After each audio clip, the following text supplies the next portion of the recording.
नमस्कार दोस्तों, तेज method YouTube channel पर आपका हार्दिक स्वागत है। आइए ज्यामिति की एक टॉपिक त्रिभुज के बारे में हम आप अध्ययन करते हैं। आज त्रिभुज, देखिए नाम से ये स्पष्ट है।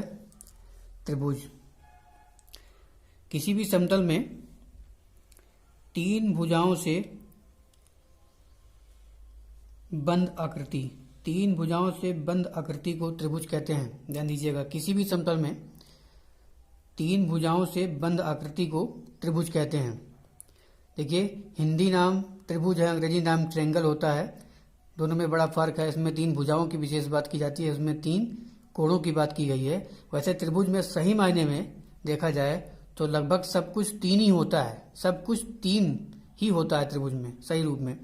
तो ध्यान दीजिएगा, किसी भी समतल में तीन भुजाओं से बंद आकृति को त्रिभुज कहते हैं, या फिर ऐसा बोल सकते हैं तीन भुजाओं से घिरी आकृति को। ध्यान दीजिएगा, आकृति घिरी मतलब पूर्ण रूप से बंद होनी चाहिए, उसको त्रिभुज कहते हैं।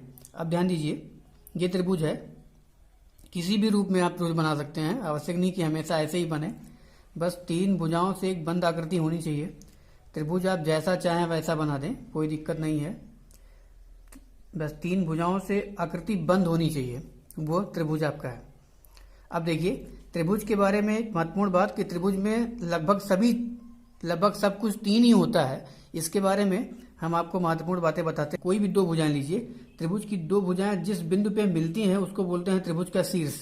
जैसे एक शीर्ष यहाँ पे है, दूसरा शीर्ष यहाँ पर है और तीसरा शीर्ष यहाँ पर है। ध्यान दीजिएगा, शीर्ष का तात्पर्य यह नहीं हुआ कि केवल ऊपर जो रहेगा वो शीर्ष होगा। शीर्ष वो है कि त्रिभुज की दो भुजाएं जिस बिंदु पर मिलती हैं वो त्रिभुज का शीर्ष होता है।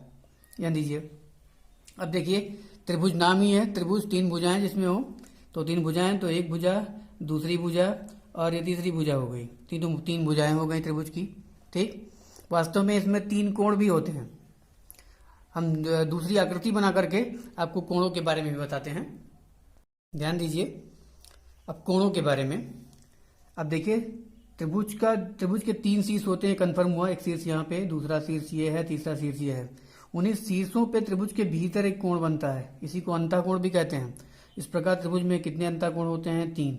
एक ये, दूसरा ये और तीसरा ये हो गया। त्रिभुज में तीन अंतःकोण होते हैं। ध्यान दीजिएगा, एक ये हो गया, दूसरा अंतःकोण ये है, तीसरा अंतःकोण ये है। तो त्रिभुज में तीन अंतःकोण हो गए।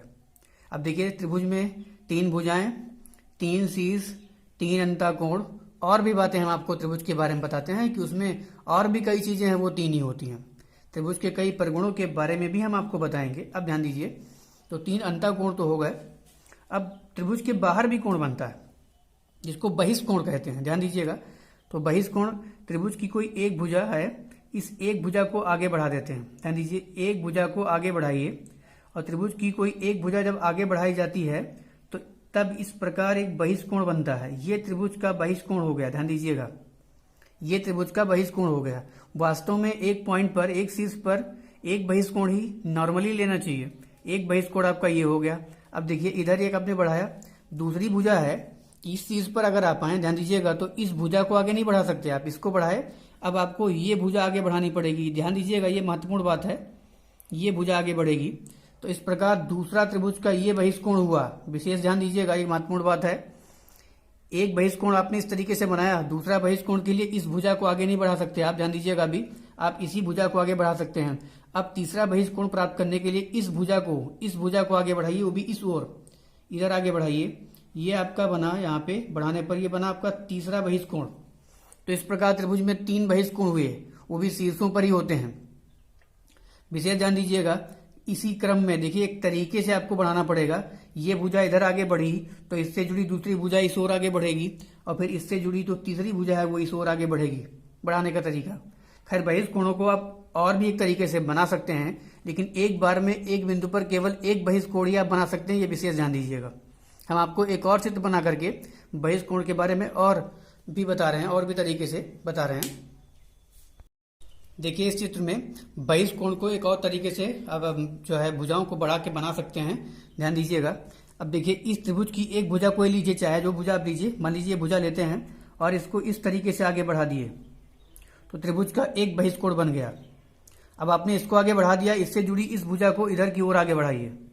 ये अब आप इधर बढ़ा सकते हैं इसको, ये आपका दूसरा बहिष्कोण हो गया।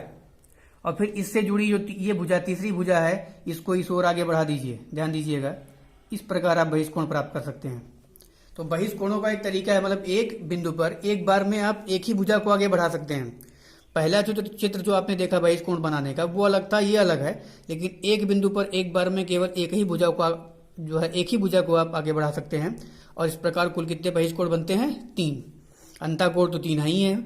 और एक बार में अगर ये देखा जाए भुजाओं को आगे बढ़ा करके, तो त्रिभुज के 3 बहिष्कोण भी होते हैं। ध्यान दीजिएगा, तरीका जो है बढ़ाने का भुजाओं का, एक भुजा को आपने आगे बढ़ा दिया, अब उससे जुड़ी तुरंत दूसरी भुजा को इस रूप में आगे बढ़ाइए इधर से, और फिर उससे जुड़ी तीसरी भुजा को इस तरीके से आगे बढ़ाइए। आपके पास वही एक ऑप्शन भी दिखेगा बढ़ाने का, और इस तरीके से एक निश्चित क्रम में आपको बहिष्कोण मिलेंगे।